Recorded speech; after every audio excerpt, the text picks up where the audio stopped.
Le froid révèle ce que la chaleur cache. Anonyme. Bonsoir, c'est Esther Grèce, sur Douce Histoire. Merci d'être là ce soir. Votre présence illumine mes soirées. Ces histoires nécessitent des outils de création qui ont un coût. Si vous souhaitez soutenir ce projet, même 1 euro via PayPal fait une vraie différence et me permet de continuer à vous offrir ces moments de douceur. Merci infiniment pour votre générosité. Ce soir, nous commençons un voyage qui durera 4 épisodes. Un voyage vers l'extrême nord de notre planète, au-delà du cercle polaire arctique, là où le soleil disparaît pendant 4 mois. Une histoire de solitude, de peur et d'amour trouvée dans le froid le plus absolu. L'hiver norvégien. Épisode 1. La nuit polaire. Installez-vous confortablement, fermez les yeux si vous le souhaitez et laissez vos épaules se relâcher complètement. Respirez profondément l'air glacé de l'Arctique avec moi. Vous êtes en sécurité. Laissez-vous emporter vers le Grand Nord.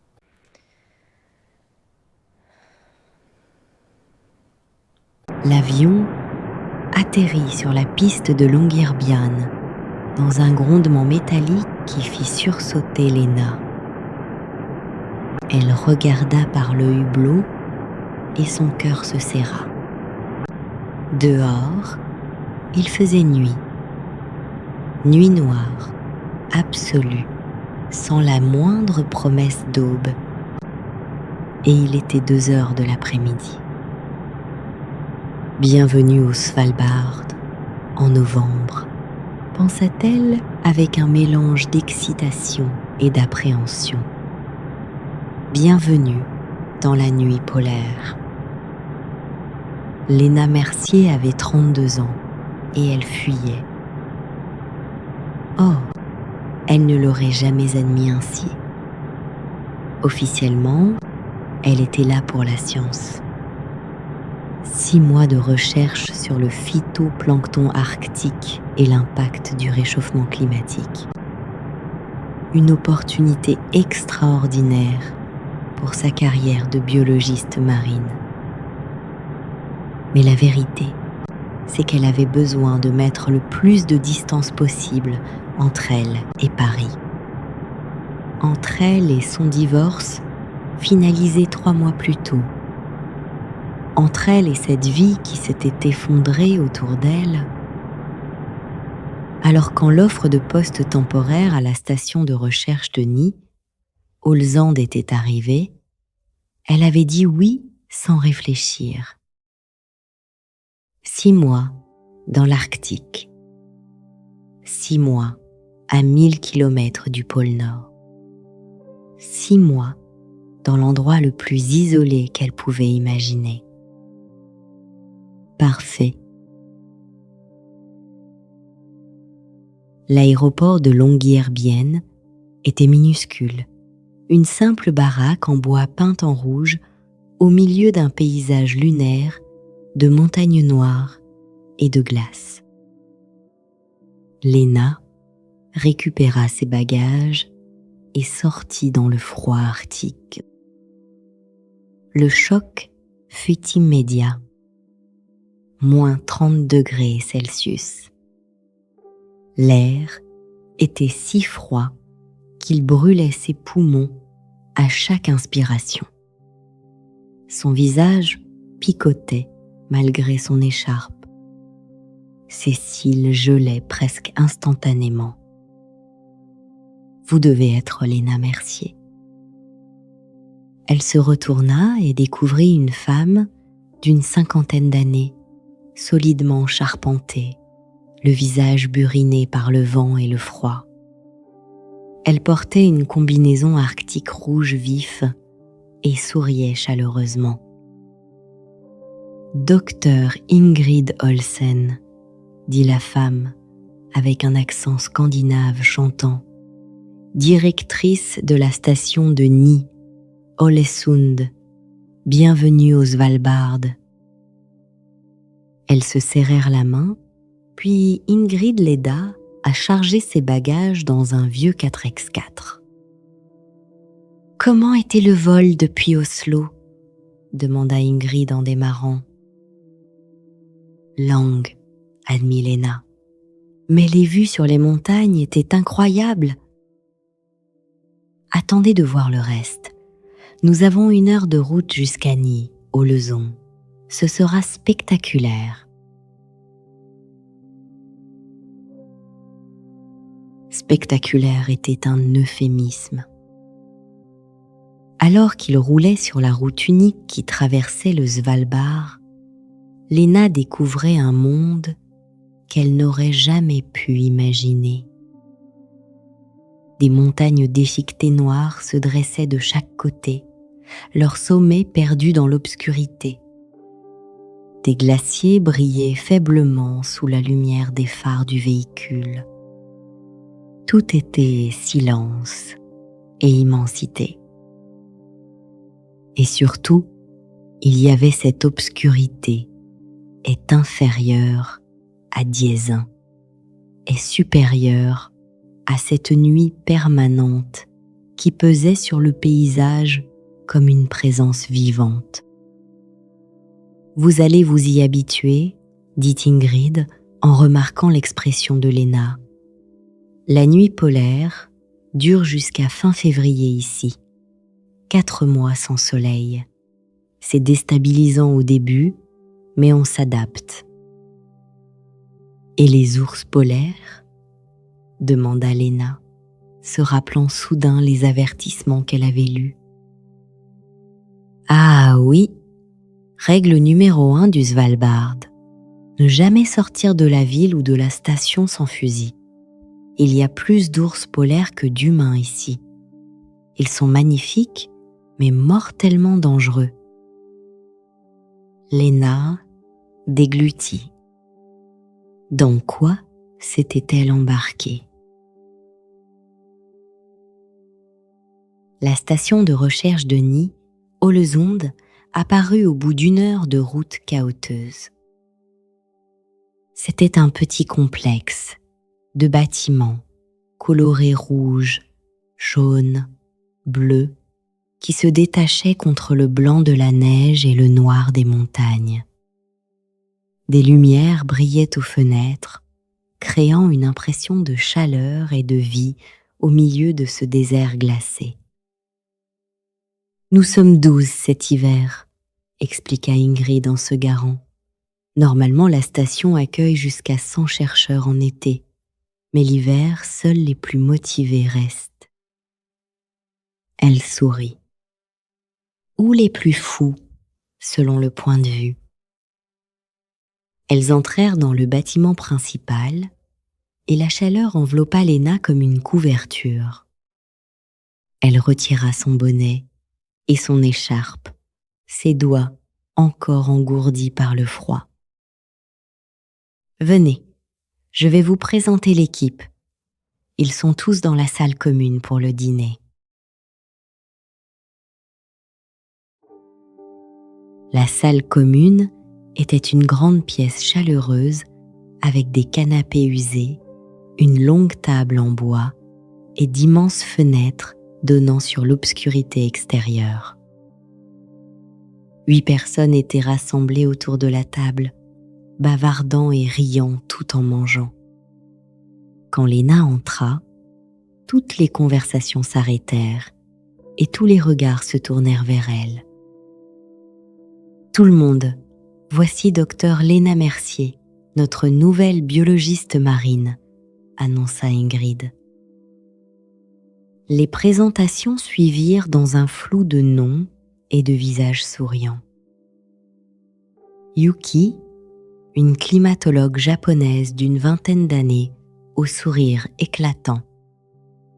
Magnus, un technicien norvégien bourru d'une quarantaine d'années avec une barbe impressionnante.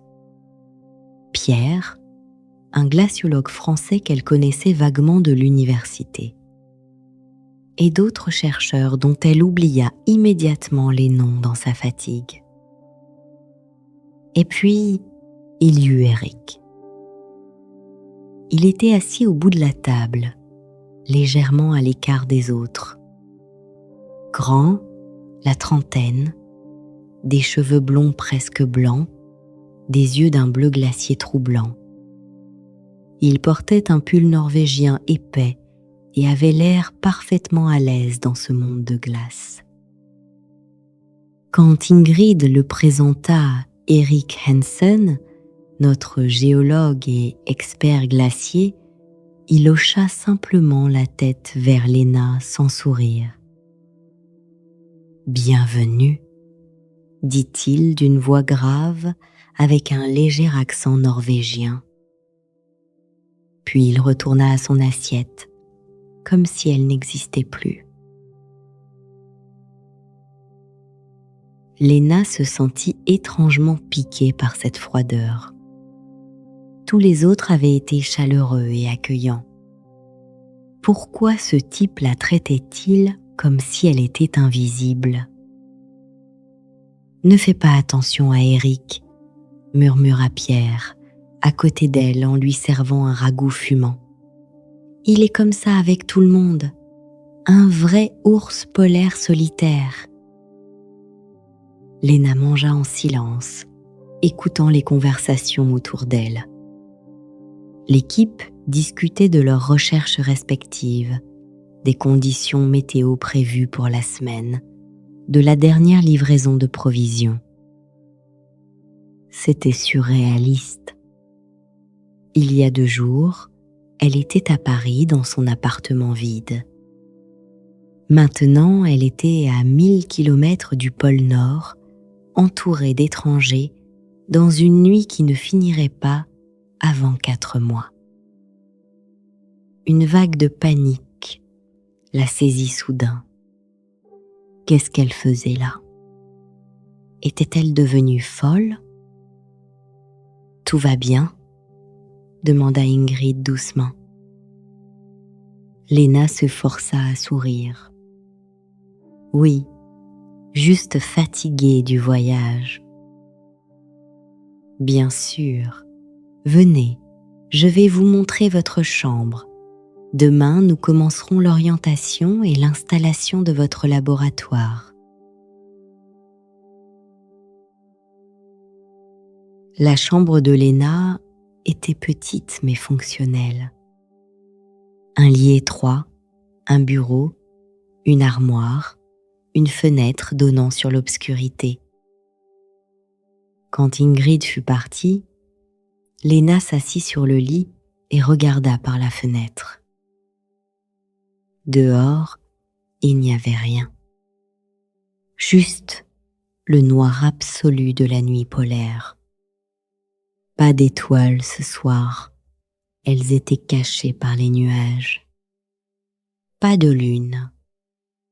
Rien. C'était comme regarder dans le vide.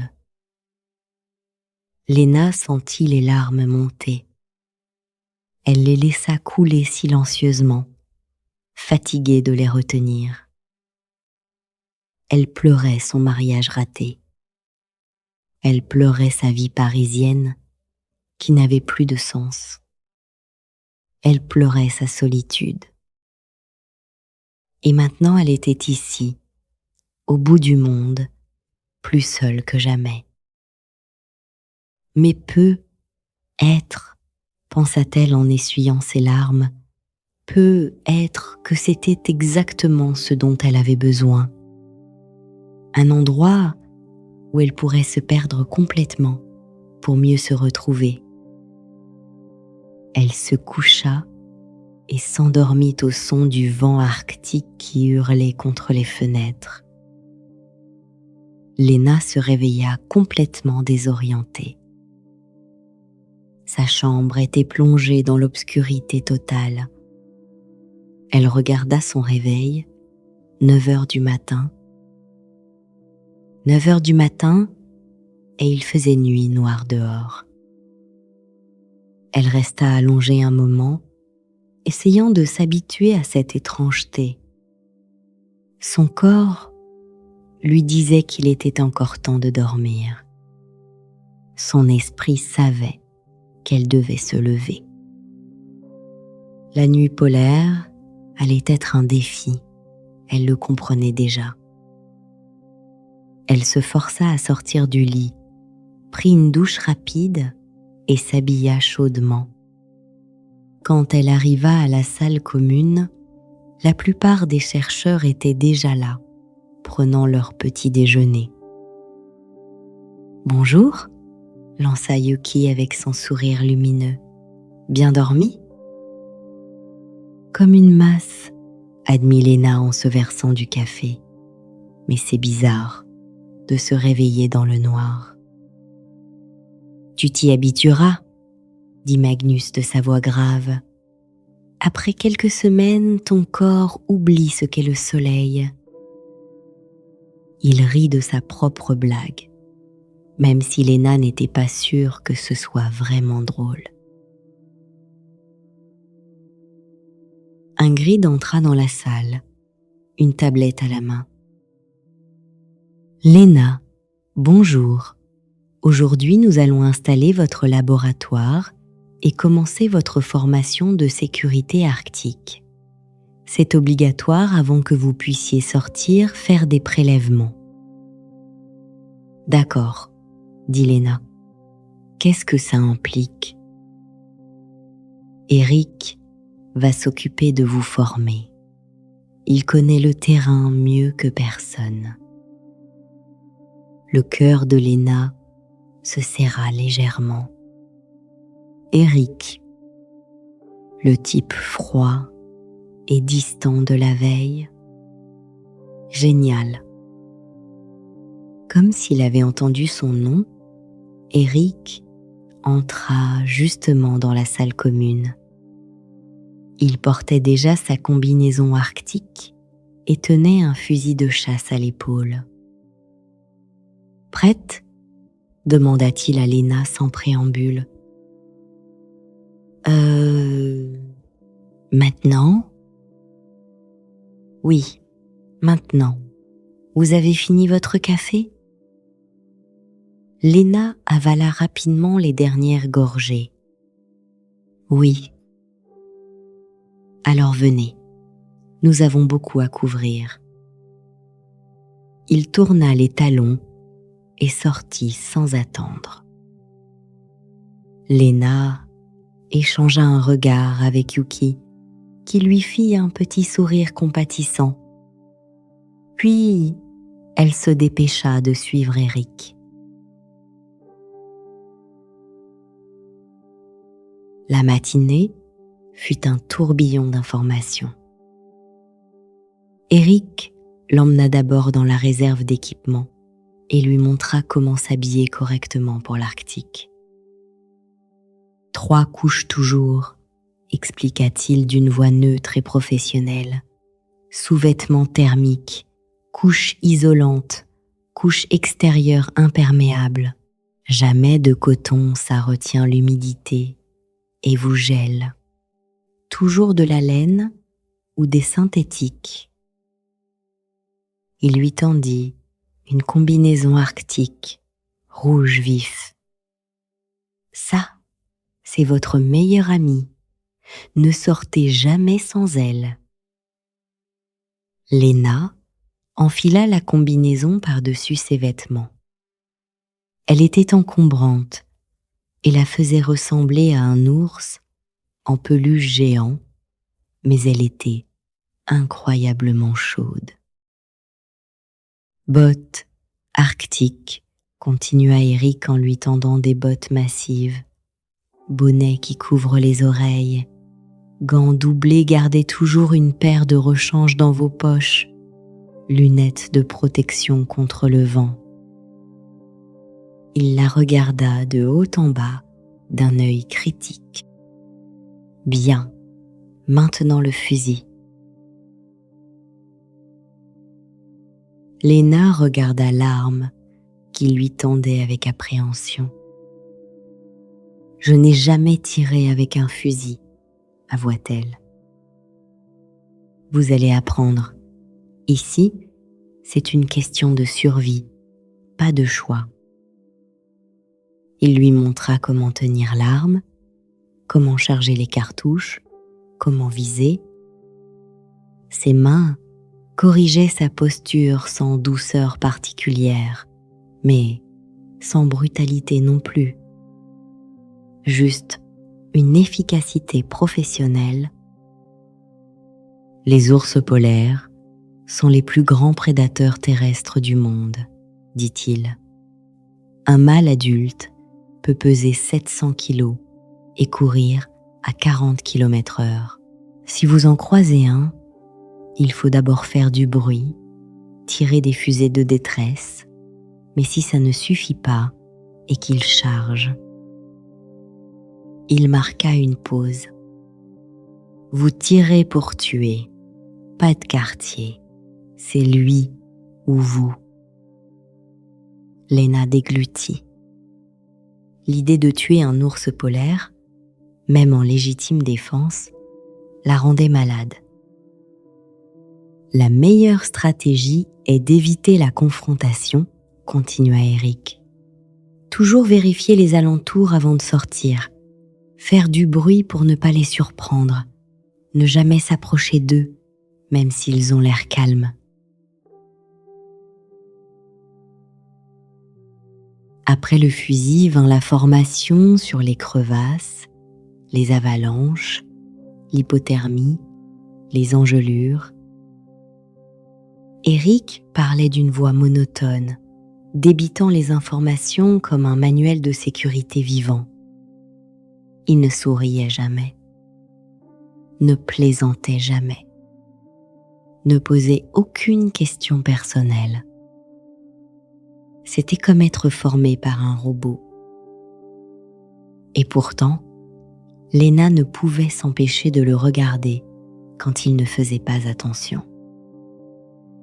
Il y avait quelque chose dans la façon dont il se déplaçait, une grâce naturelle, une confiance totale dans ses mouvements. Il appartenait à cet endroit d'une manière que Léna ne pourrait jamais égaler. Comme si le froid et la glace faisaient partie de lui. Vous écoutez ? La voix d'Eric la ramena brutalement au présent. Oui, désolé. J'écoutais. Il fronça légèrement les sourcils. Si vous ne prenez pas cette formation au sérieux, vous allez vous faire tuer. Ou pire, faire tuer quelqu'un d'autre qui devra venir vous secourir. Le ton était dur, et Léna sentit la colère monter. « Je prends ça très au sérieux, » dit-elle sèchement. « Je suis juste fatiguée du décalage horaire. Ça vous arrive de faire preuve d'un peu de patience ?» Eric la regarda longuement, son visage impénétrable. « L'Arctique n'a pas de patience, » dit-il finalement. « Pourquoi devrais-je en avoir ?» Sur ces mots, il tourna les talons et sortit du bâtiment. Léna resta plantée là, bouillonnante de frustration. Quel connard arrogant! Elle était venue ici pour faire de la recherche scientifique importante, pas pour être traitée comme une enfant incompétente. Elle le suivit dehors, prête à lui dire exactement ce qu'elle pensait de son attitude. Mais quand elle sortit, elle s'arrêta net. Le ciel nocturne était dégagé et pour la première fois depuis son arrivée, elle vit les étoiles. Et au-dessus d'elle, dansant comme des rubans de soie verte dans l'obscurité, il y avait une aurore boréale. Léna resta figée, bouche bée. Elle avait vu des photos, bien sûr, des vidéos, mais rien ne l'avait préparée à la beauté absolue de ce spectacle. Les lumières vertes ondulaient et tourbillonnaient au-dessus d'elle comme des voiles fantomatiques. Parfois, elles se teintaient de rose ou de violet. Elles semblaient vivantes, dansant au rythme d'une musique silencieuse. C'est incroyable, murmura-t-elle. Éric était debout à quelques mètres d'elle, regardant lui aussi le ciel. Pour la première fois, son visage s'était adouci. « Oui, dit-il simplement, ça l'est. » Ils restèrent là en silence pendant plusieurs minutes, simplement à admirer le spectacle. Puis, Éric se tourna vers elle. « Demain, première sortie sur le terrain. Soyez prête à 6 heures. Et prenez cette formation au sérieux, Léna. Je ne plaisantais pas. L'Arctique ne pardonne pas les erreurs. » Il utilisa son prénom pour la première fois, et dans sa voix, il y avait quelque chose qui ressemblait presque à de l'inquiétude. « Je serai prête, » dit Léna doucement. Il hocha la tête et rentra à l'intérieur. Léna resta dehors encore quelques minutes, observant les aurores qui continuaient leur danse céleste. Le froid mordait son visage, mais elle s'en fichait. Elle se sentait minuscule, sous l'immensité de ce ciel, mais pas de manière oppressante. C'était plutôt libérateur. Ici, ces problèmes parisiens semblaient si loin, si insignifiants. Son divorce raté, son appartement vide, sa vie qui partait à la dérive. Tout ça n'avait aucune importance face à la majesté brute de la nature arctique. Peut être qu'elle avait pris la bonne décision après tout en venant ici. Elle rentra finalement, ses joues rouges de froid, et trouva Yuki dans la salle commune en train de lire. « Alors, comment s'est passée la formation avec Éric ?» demanda la jeune japonaise avec un sourire en coin. « Il est. » Léna chercha le bon mot. Intense. Yuki rit. « C'est le moins qu'on puisse dire. Mais ne t'inquiète pas, il est comme ça avec tout le monde au début. Il finit par se dégeler. Enfin, un peu. » « Il est ici depuis longtemps ?» 8 ans. Il connaît le Svalbard mieux que n'importe qui. Certains disent qu'il préfère la compagnie des glaciers à celle des humains.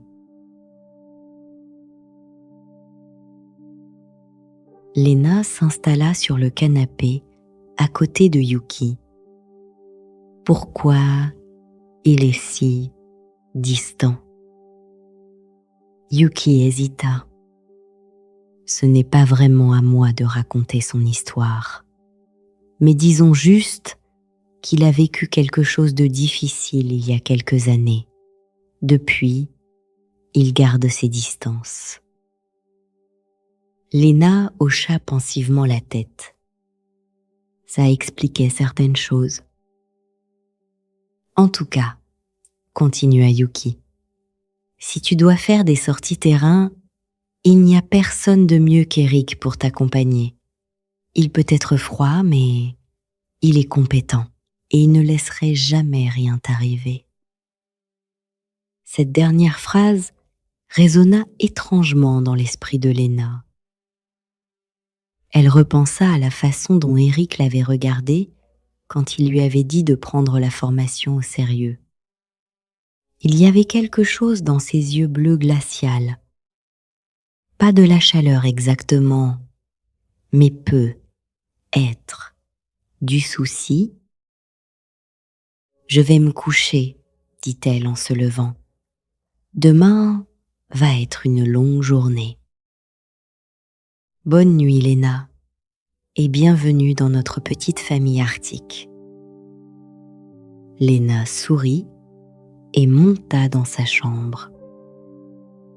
Cette nuit-là, elle rêva d'aurores boréales qui dansaient au-dessus de glaciers infinis, et d'yeux bleus comme la glace qui la regardaient avec une intensité troublante. Le lendemain matin, à 6 heures, Léna attendait dans le vestibule, équipée de pied en cap, dans sa combinaison arctique rouge. Eric arriva avec 2 motoneiges et une remorque chargée de matériel scientifique. Il vérifia l'équipement de Léna d'un œil critique fusil, fusée de détresse, radio, trousse de premiers secours. « Bien », dit-il simplement, « on y va ». C'était la première fois que Léna sortait vraiment dans l'Arctique, au-delà des quelques mètres autour de la station.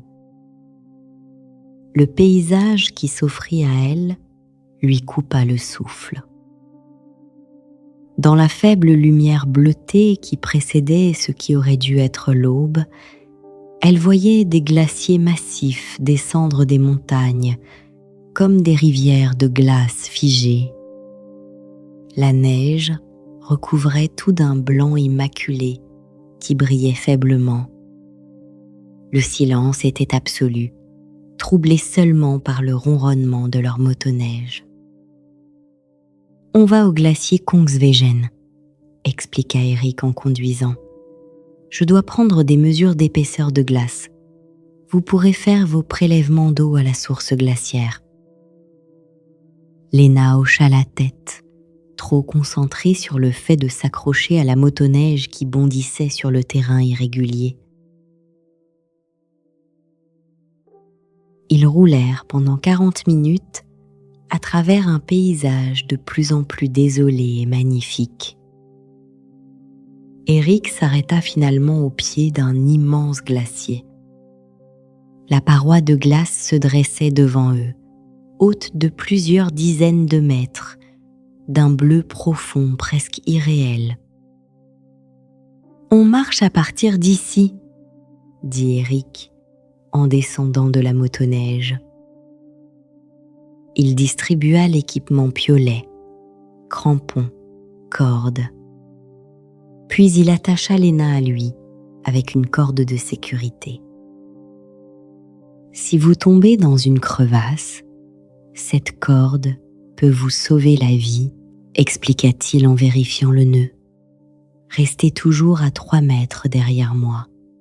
Marchez exactement dans mes traces. Ne vous écartez jamais du chemin que je trace. »« D'accord, » dit Léna, soudain très consciente du danger. Ils commencèrent à marcher sur le glacier. C'était un monde étrange et silencieux. Leurs pas craquaient sur la neige durcie. Parfois, Eric s'arrêtait pour tester la glace avec son piolet avant de continuer. Léna suivait méticuleusement, plaçant ses pieds exactement où il avait mis les siens. Après 1 heure de marche, ils atteignirent le site de prélèvement. Une source d'eau de fonte glaciaire coulait dans un petit ruisseau gelé sur les bords. « Voilà », dit Eric, « faites vos prélèvements pendant que je prends mes mesures plus haut. » Il commença à grimper vers une crête de glace à une 50aine de mètres. Léna sortit ses flacons stériles et commença à travailler. C'était difficile avec des gants épais, mais elle réussit à remplir plusieurs échantillons d'eau. Elle était tellement concentrée qu'elle ne remarqua pas immédiatement le bruit. Un craquement sourd, puis un autre. Léna leva la tête et son sang se glaça. À environ 100 mètres d'elle, une forme blanche massive se déplaçait. Un ours polaire. Il était énorme, bien plus grand qu'elle ne l'avait imaginé, et il se dirigeait droit vers elle. Léna resta figée, son esprit hurlant les instructions d'Eric. Faire du bruit, fusée de détresse, ne pas courir. Ses mains tremblaient tellement qu'elle eut du mal à saisir la fusée de détresse à sa ceinture. Elle réussit finalement à l'attraper et la tira en l'air.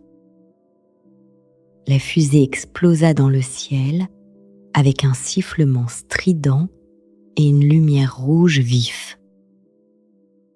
L'ours s'arrêta, leva la tête vers la lumière.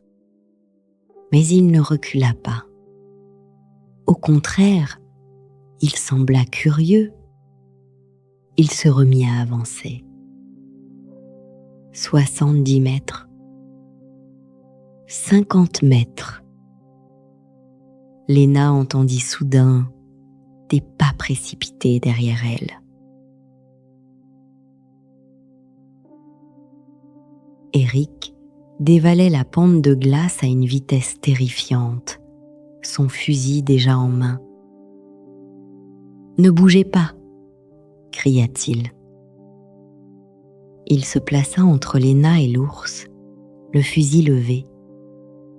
Puis il se mit à crier, à faire de grands gestes avec les bras. « Allez, dégage, va-t'en !» Sa voix résonnait dans le silence glacé. L'ours s'arrêta à nouveau, à 30 mètres maintenant. Ses petits yeux noirs fixaient Eric. Le temps sembla s'arrêter. Puis, lentement, l'ours tourna la tête et commença à s'éloigner. Pas effrayé, juste, pas intéressé finalement. Eric garda son fusil levé jusqu'à ce que l'animal disparaisse complètement derrière une crête de glace. Puis, il se retourna vers Léna. Son visage était blanc de colère. « Qu'est-ce que vous faisiez ?» dit-il d'une voix dangereusement calme. « Je prenais mes échantillons, comme vous m'aviez dit. Vous n'avez pas regardé autour de vous? Vous n'avez pas vérifié s'il y avait des ours avant de vous concentrer sur votre travail ?» Léna sentit les larmes monter, moitié choc, moitié honte. « Je suis désolée, Désolée ne suffit pas ici. La voix d'Eric était dure maintenant. Vous auriez pu vous faire tuer. Ou pire, me faire tuer en essayant de vous sauver. Est-ce que vous comprenez ça? » « Oui, » murmura Léna, les larmes coulant maintenant librement. Eric passa une main dans ses cheveux, visiblement en train d'essayer de se calmer. « On rentre, » dit-il finalement, « maintenant. » Le trajet de retour fut silencieux et tendu. Léna était assise derrière Eric sur la motoneige, tremblant de froid et de choc. Elle n'arrivait pas à chasser l'image de cet ours massif s'approchant d'elle, ni le visage furieux d'Eric. Quand ils arrivèrent à la station, Eric descendit sans un mot et commença à décharger l'équipement.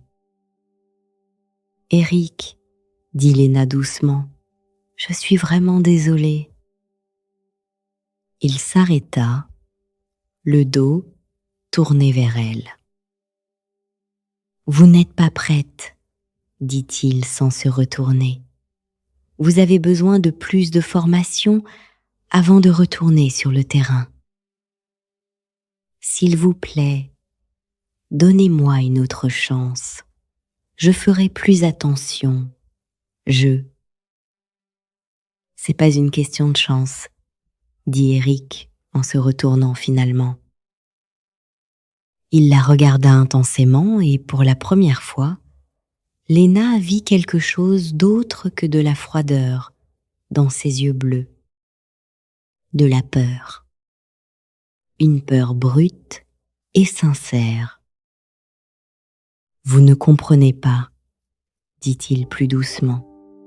Si quelque chose vous arrivait, si je vous perdais là-bas. Il s'arrêta brusquement, comme s'il en avait trop dit. Léna le fixait, son cœur battant soudain plus vite. Eric. Mais il s'était déjà détourné, ramassant le reste de l'équipement.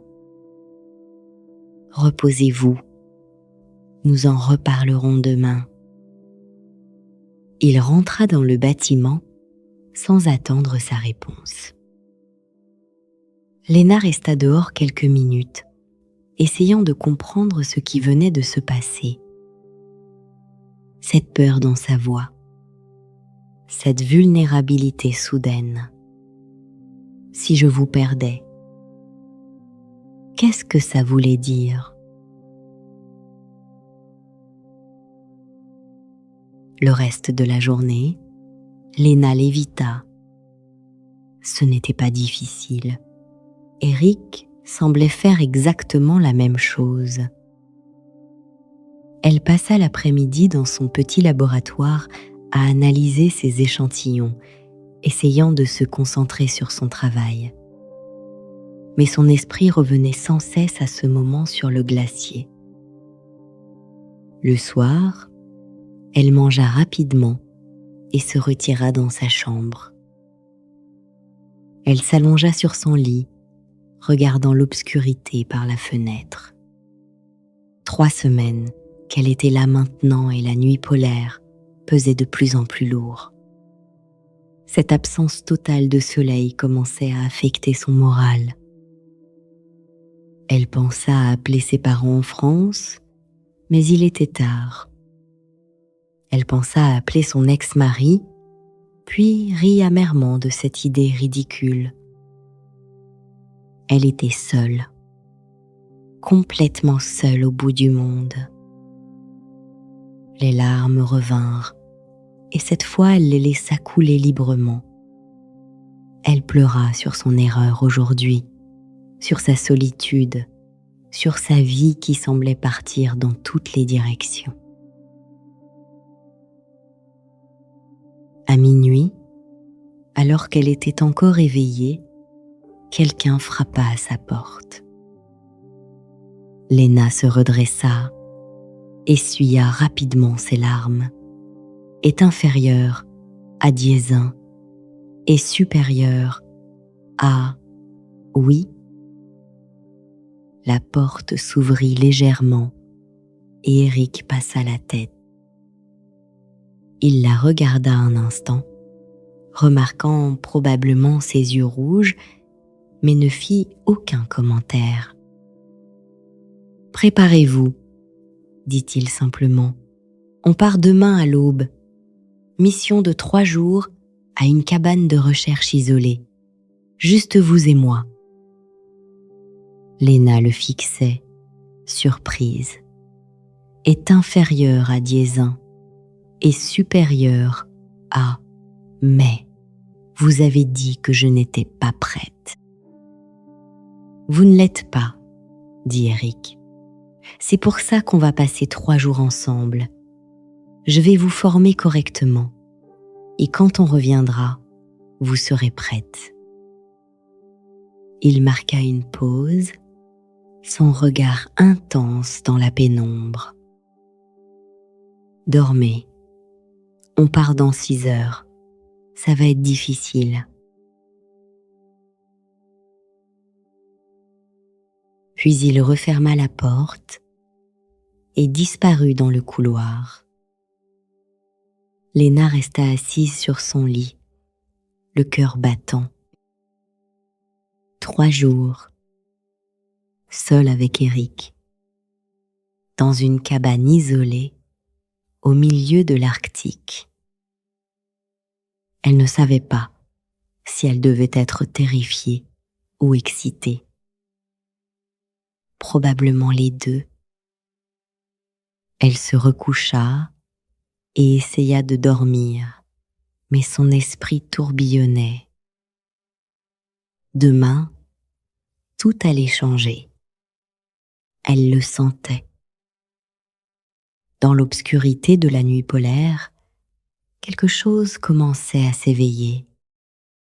Quelque chose qu'elle n'avait pas ressenti depuis très longtemps. L'espoir. Et peut être, juste peut être, autre chose aussi. Quelque chose qu'elle n'osait pas encore nommer. La suite très bientôt. Pour ceux qui veulent découvrir l'histoire complète maintenant, rendez-vous sur Patreon. Lien en description. Que votre nuit soit douce. Dormez bien. Bonne nuit.